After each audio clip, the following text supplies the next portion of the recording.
সুপ্রভাত বন্ধুরা। সকালে ঘুম থেকে উঠে ছাদে চলে গেছি। আজকে বৃহস্পতিবার। দেখো এই ছোট্ট গাছে, জবা গাছে কত কুড়ি এসছে আর ফুল ফুটে আছে। এই গাছ দুটো আছে, এই পাশে একটা ছাদে আছে, ওই পাশে একটা ছাদে আছে। এত ফুল ধরে, ভীষণ ভালো লাগে। আমার মাও চলে এসছে ছাদে, মাও ফুল তুলেছে। আমাদের এই ফুল দিয়েই পুজো করা হয়ে যায়। নিচে চলে এসে চা করলাম, মায়ের জন্য লিকার চা, আমাদের জন্য দুধ চা। মা বিস্কুট দিয়ে খাবে, আমার হাজব্যান্ড একটা রুটি দিয়ে খাবে।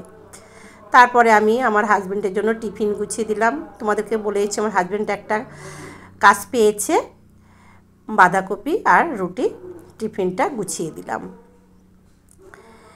গোছানো হয়ে গেছে, ও কাজে চলে গেল। তারপরে আমি নিচের থেকে জল নিলাম 1 ড্রাম। এই জলটা কিন্তু গঙ্গার জল আসে, এই জলটা দিয়ে ভাত তরকারি রান্না করি। তারপরে ভাত বসিয়ে দিয়েছি। আজকে আমরা একটু বেড়াতে যাব, আমি, মা আর আমার মেয়ে আর নাতি। তারপরে তরকারি ছিল, সেই তরকারিগুলো গরম করে রাখছি। ও আজকে একা বাড়িতেই থাকবে, আমরা আবার গিয়ে চলে আসব।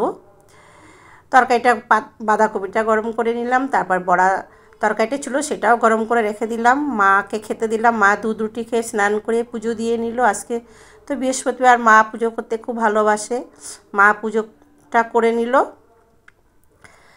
তারপরে আমি ব্রেকফাস্ট করে নিলাম, রুটি তরকারি, বাঁধাকপি রুটি তরকারি খেয়ে নিলাম।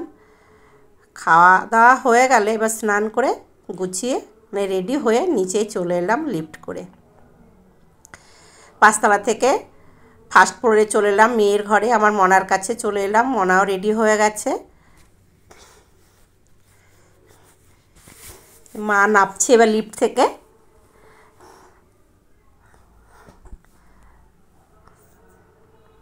তারপরে আমি লিফটে দরজা বন্ধ করে আমি ওর ঘরে গেলাম। টোটো করে চলে এলাম হৃদয়পুর স্টেশনে। আমরা বাগুইআটি যাব, আমরা বিধাননগর নামবো, ট্রেনে উঠেছি। এই যে দমদম এসে গেছি। আমার নাতির প্রশ্ন, ওটা একটা দূরপাল্লা ট্রেন দাঁড়িয়ে আছে, আর এই যে ট্রেন যাচ্ছে আর মালগাড়ি, এটা কি থাকে ওটা কি থাকে। এই দুজন সমবয়সী, খুব বন্ধুত্ব হয়ে গেছে, খুব গল্প করছে ওরা। যাই হোক, গল্প করতে করতে বিধাননগর স্টেশন চলে এলো। আমরা নেমে গেলাম স্টেশনে। খুব মেঘ করেছে, নামতে নামতে বৃষ্টি 1-2 ফোঁটা করে পড়ছে। প্রচণ্ড বৃষ্টির মধ্যে চলে এলাম ভিজতে ভিজতে আমার মামার বাড়িতে, আমার বোনের এখানে। দেখো ওদের ঘরটা তোমাদের দেখায়, খুব সুন্দর। বাগুইআটিতে চলে এসেছি, খুব ভালো লাগছে, ঘরটা খুব সুন্দর। আর এই যে আমার নাতি, ও খুব আনন্দ পাচ্ছে, যেন ওটা নিজের ঘর। এই মানে বাগুইআটি, এই ঘরে আমার মেয়ের স্মৃতি অনেক জড়িয়ে আছে। আমার মেয়ে এখানে থেকেই চাকরি করতো, আমার মামার বাড়ি থেকে। তারপরে এই ঘর থেকে আরেকটা ঘরে চলে গেলাম। ড্রেসিং টেবিলটা খুব সুন্দর দেখতে। আমার মা খাটে বসে আছে। আমার বোনের এই সিংহাসনটা খুব ভালো লেগেছে, এত সুন্দর সিংহাসনটা।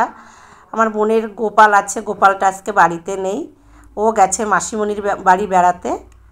তারপর আমাদের খেতে দিল ভেজ ডাল, মাছ ভাজা, বেগুনি, ভাত, মটন, মাছের কালিয়া, মিষ্টি। আমার বোন অনেক কিছু রান্না করেছে।